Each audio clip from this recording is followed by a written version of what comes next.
Hey everybody, this is Brett Grayson of Tactical Pay Radio, reminding you that the podcast you're listening to is a proud member of the Self-Defense Radio Network. Check out all the great content at selfdefenseradio.net.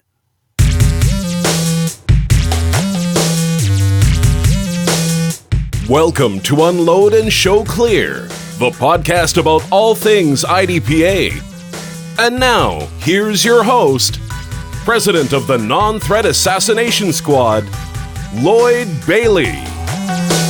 Welcome to another episode of Unload and Show Clear. This is a podcast about the men and women who compete in IDPA, International Defensive Pistol Association. Now, I've been attending IDPA matches since 2011, and over the years, I've met some really amazing people thanks to this sport. Ignore all the colorful jerseys and the sponsor logos, and underneath, you're going to find everyday men and women who volunteer their time and their effort and spend their hard-earned dollars on travel, match fees, and gear to make this sport great. And today you're going to meet another one of these awesome people. But first, I want to thank today's sponsor. You've heard me and some of the guests on the show talk about the benefits of dry fire. It's the easiest, most inexpensive way to get better as a shooter. But it's got some drawbacks. One of those being that because you don't actually see where your shots are hitting, you're just pointing at a target, you don't know if you're repeatedly practicing bad technique. So one thing you can do is use a laser bullet. But if you use a laser bullet by itself, you can be tempted to peek at your target to watch the little red dot show up. But now you can use the iTarget Pro system. It gives you instant feedback and lets you see exactly where you're hitting. Just place your phone in this iTarget sled, point the camera at the target. The app then monitors your target for hits from the laser bullet and maps them on the screen, showing you exactly where you shot. It's really cool. Just watch your sights like you normally would. Let the app do the rest. iTarget Pro is available for Android and Apple phones. Laser bullets are available in all of the popular pistol calibers, 9mm, 45, 40 Smith & Wesson, 38 Special. iTarget Pro offers you a safe and effective dry fire training tool that will make your training fun again. Check it out at itargetpro.com. Our special guest today is Jon Wolfe from New Ipswitch. Am I pronouncing that correctly? New Ipswitch, New Hampshire? Yes, it is. It's New Ipswitch, New Hampshire. Well, welcome to the show. Thank you for being here. Thank you, my fellow non-threat assassin. Well, tell us a little about yourself and what you do for a living there in New Ipswich. I'm a pilot for an airline up here in the Northeast. And previous to starting my airline career, I was a pilot for different corporates, charter and corporate flying. But that's what I'm doing now is airline flying. And that makes you probably the fifth pilot that I have interviewed on this show. It's there's a certain personality type that seems to work well. Well, type A personalities, we do find a lot in the shooting industry as well as the airline industry, but I like to think I'm not quite as bad as some others. But Where did your interest growing up in New Hampshire, where did the interest come from with regard to guns? How did you get involved with guns in the first place? Did you grow up around them? Was it something that you hit 21 and you say, hey, I'm old enough, I'm going to buy a gun now? Or, give us that story. Well, I actually originally am from northern Maine. I grew up in a little town called Presque Isle, Maine. It's up in the northernmost parts of Maine, and it's in a county Aroostook County is about the size of Connecticut and Rhode Island combined, but it has a total of 70,000 people. So it's very rural. And so growing up there, I was very much exposed to hunting, and my grandfather took me out and my brother out hunting. And first time I shot a gun, I think my granddad put me behind a 20 gauge when I was 10 or 11 years old because I kept hounding him. Hey, my brother shot it. Let me. And so I could barely hold the gun. When I pulled that trigger, I thought somebody smacked me in the shoulder with a sledgehammer. And my grandfather laughed and laughed and laughed. They always do.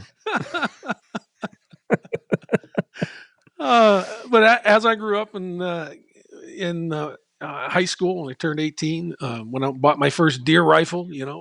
I could have bought a Winchester 30-30, but they had the big bore 94, and I got a 375 Winchester as my first deer rifle, and then I got a shotgun, and mostly shot long guns when I was younger, and then when I turned 21, 22, I think I got my first handgun, and that was just a Ruger Mark II for plinking, and the most of my shooting was just long guns and shotguns and hunting. And then when my son turned 18, he had the dream job. He was going to high school, and his part-time job was working at a gun shop. And he was in the back cleaning guns, and as he grew and gained more experience, he wound up fixing guns in the back. And when he turned 18, they said, "Well, we want you we want you to carry." And so he said, "Dad, I want to get my concealed carry permit." And I said, "Well, let's do that. We'll do it together." And so even though a class was not required for New Hampshire, I said, "Let's go find a class." We took a class, and we'd gotten plenty of videos on YouTube, and I bought some DVDs, training DVDs, and we had a gravel pit right next door to the house, so we would go down there and we would practice. And then after that, it was like, well, now what?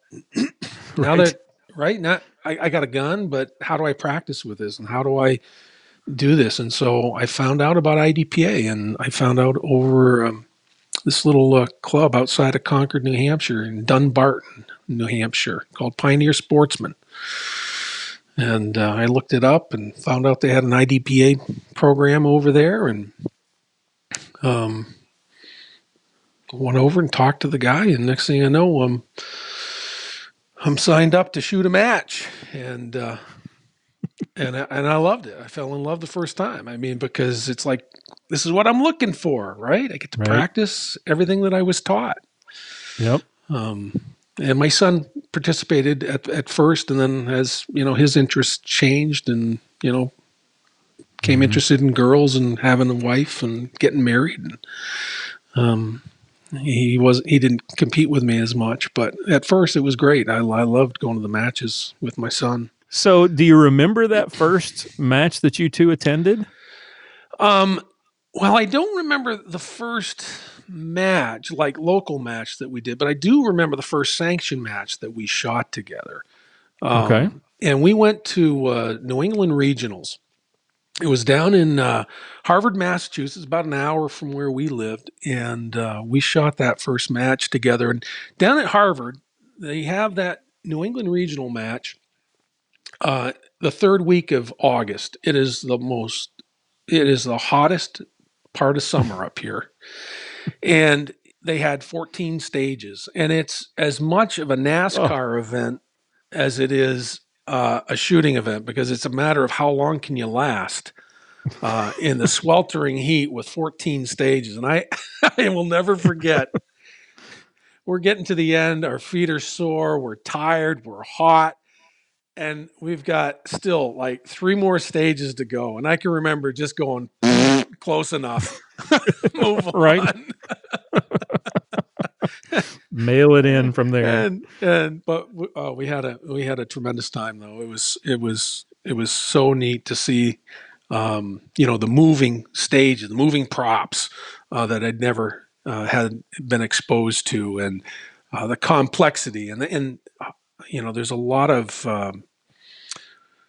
very technical people down there at Metro West Tactical that actually hosted at Harvard. And they all have, electronic eyes that activate this and that. And they go all out with the electronics. And so I was just amazed at some of the things that they did with the moving targets. It's a fantastic club down there. Really good. And they inspired me when I eventually took over the program at Pioneer. They were my inspiration to try to create something similar as that.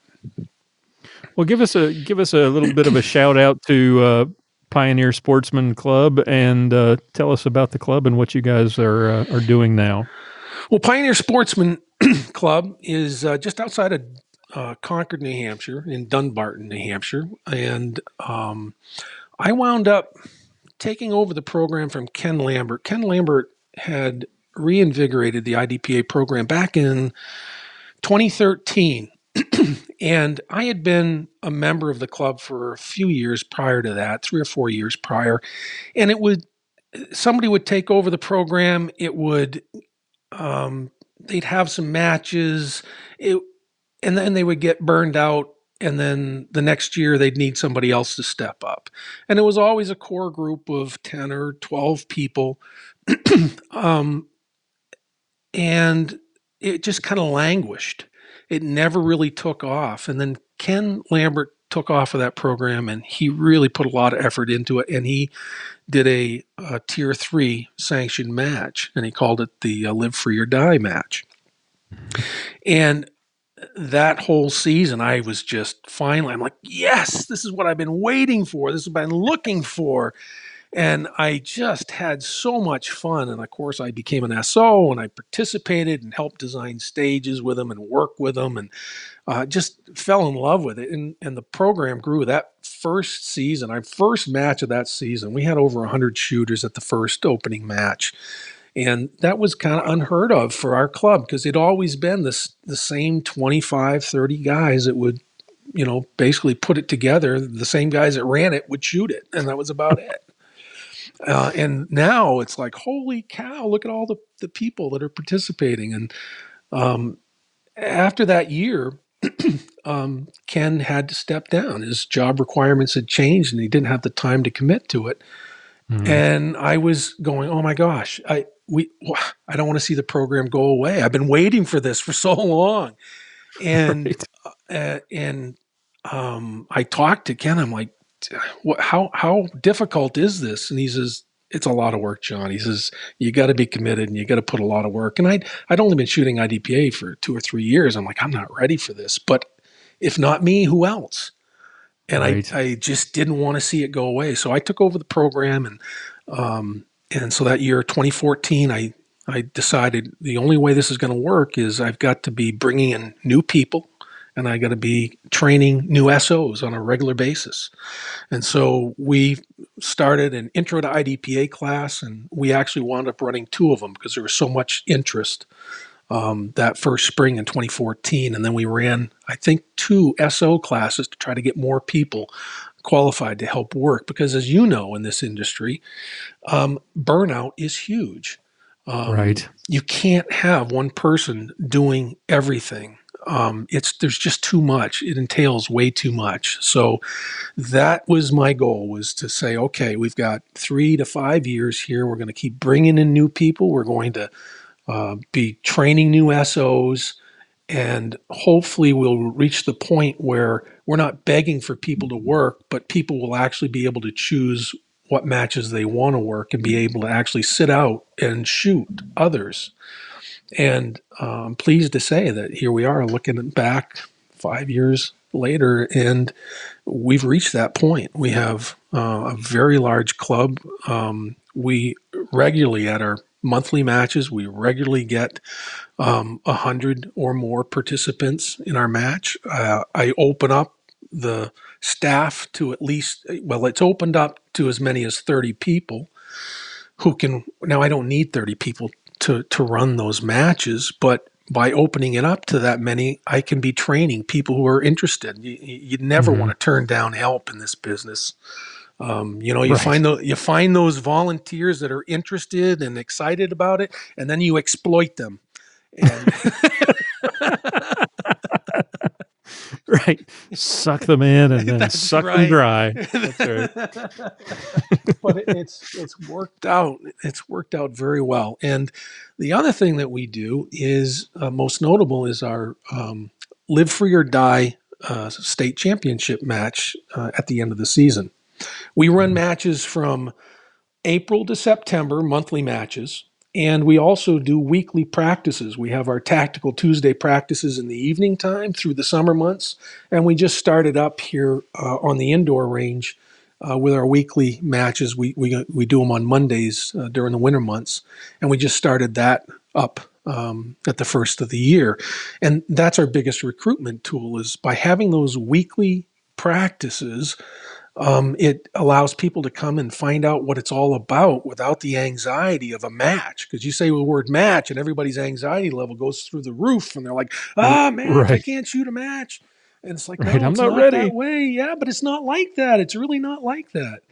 And so I found that having these weekly practices is huge in getting people in. It brings that anxiety level down. So when we do finally get them, coax them into that first match, they feel much more comfortable. They're safer. We feel more comfortable. And so those weekly practices have been huge, huge recruitment tool. And we don't charge. I charge $5. And we have my staff again. This I can't do this. I say I'm a facilitator because all I do is kind of like just pull the people in and create a venue for their outlet, and they just Mm-hmm. love to participate. But I'm sorry, getting back to our sanctioned match. Ken Lambert started the Live Free or Die match in 2013. I took over in 2014. And we were able to have Smith & Wesson initially as our title sponsor for our match. And then in 2016, Ruger stepped up and became our title sponsor. And I love that because Ruger is now, they're our hometown gun manufacturer right in the state of New Hampshire. And so it's kind of Right. nice having Ruger as our title sponsor. But this, it's a 12-stage Tier 4 match. And it's in October, so it's the kind of the pinnacle of the season, our ending match. We'll run it for 2 days. We have paid competitors shoot on Saturday and Sunday, and we have slots for 99 people. We have 11 squads of 9 on each day, and then the staff will shoot on Friday. And I have 65, 70 staff members running the match. We'll open up registration in typically like the first week of July, and we'll sell out all 200 slots in about an hour to an hour and a half. It's a very popular match, and I think what the reason people love it so much is when I started doing this, the stages that I found to be most memorable were those stages that made me feel like I was in a bank. It made me feel like I was at a drive-in theater, or and that comes with kind of the window dressing that goes along with it. And so, to me, when I'm thinking back of all the matches I've shot, it's the memories that we sit there and go, oh yeah, I remember that's Temple of Doom stage. We had one of our matches. We try to create a theme around each match each year. We've had movie. Everybody does a movie movie theme, and so we had our blockbuster weekend, and we had a Temple of Doom, and we had our Wiggly Bridge on chains, and we had the mining cart coming out across from behind the mountain with rocks. We've had, and so we really kind of step up the game, I guess, to create that illusion of realism. That's kind of what we're noted for, and we have a lot of moving props. I have these co-chairs that help me on this discipline, and Chris Tessier is my right-hand man. He's my partner in crime. And then Phil Chase, he's our diabolical master of disaster. The guy is brilliant. He can create just about any type of moving prop. And we have runners and chargers, and we have out and backs and double swingers, and we've been able to get an inventory over the last 5 years that we never had before.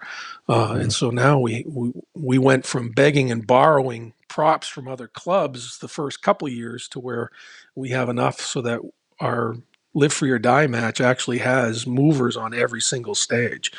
And it's quite an achievement. If you the listeners who ever went to indoor nationals, that's what we do, only it's outside. It's at Gotcha. it's at that same level, and we of course were invited down to indoor nationals several years in a row to create stages and put on stages, and so we were very familiar with the standard that they had for indoor nationals, and we've kind of carried that standard over to our Tier 4 sanction match in New Hampshire. Last year, our theme was TV shows from the 80s. So we had a stage for the A-Team. We had a stage for Airwolf. We had Charlie's Angels. All these TV shows and of course, you know, the Airwolf stage, I had a rotor with a helicopter blade spinning around on the stage. And we kind of go over the top. It's like going to a Disneyland for shooters. That's great. That's the way it ought to be. That's right. Fantastic. That sounds awesome. I would love to get up there and shoot that match. Well, let's talk about you as a shooter. What's your favorite division? What are you competing in most often when you do get a chance to shoot? Well, I shoot SSP and I shoot the Smith & Wesson Pro. I just like the way it kind of feels in my hand. I remember when I was looking for a competition gun, I found I could reach the mag release easier on the Smith & Wesson than I could the Glock 34. And that's really was the determining factor when I was choosing the firearm. And then I've just kind of fell in love with the Smith & Wesson product line. I think it's a great gun. It's very instinctive, points instinctively for me. And so I shoot that. I had been a sharpshooter for the last 9 years until I accidentally bumped up to expert. That was my next question. You described yourself as an accidental expert. Tell us about that. I had been a sharpshooter because I practiced that classifier. When I first found IDPA, I would practice that, and I'm like, man, that first match I'm going to, I'm going to classify high, and I'm not going to be a novice. And so I practiced it, and I could shoot that classifier. Man, awesome. There's a big, as you know, right? There's a big difference between shooting a classifier over and over and over and then being good in a match. And so anyways, I classified as sharpshooter and sat there at the bottom of the stack for a long, and slowly moved up, right? I think I actually won my first piece of wood was at the 2017 Indoor Nationals. I think I was 8th sharpshooter, SSP sharpshooter. And that was just because there were so many SSP shooters. But at a match this year, at a local match, we had a embedded classifier 5x5, and I was coaching a couple of new shooters that had come in, and I was more concerned about them. And so when it was my turn to shoot, I was like, hey, I'll shoot this classifier real quick. I'll show you how it's done, and then I'll come and I'll give you a hand. I'll coach you. They were brand new. They just showed up off the street. They were just wanting to watch. And anybody who knows me says, no, you're not going to watch. You're going to come shoot with us. And so I stepped up to shoot that 5x5, and it's just a bang, bang, bang, bang, bang. Just did it real quick, got it done and over with. And at the end of the day, when they tallied up the scores, I was 0.3 of a second into expert. And I'm like, no. No more trophies for you. I've been telling everybody for years, don't practice the classifier. Don't do what I did. Don't practice the classifier. You want to wait till you're shooting a sanctioned match, and then you get the match bump, and you get the recognition, and you get some trophies. It's don't miss out on that. That's what you want. And I just blew my second chance for ever seeing that. Back at the bottom of the pool again. Yes, I am. You're going to have to switch to revolver or something, or carry optics or PCC. Or how about this? Practice, That works too. I've taken the acronym IDPA. Well, you've heard that, right? IDPA. I don't practice anymore.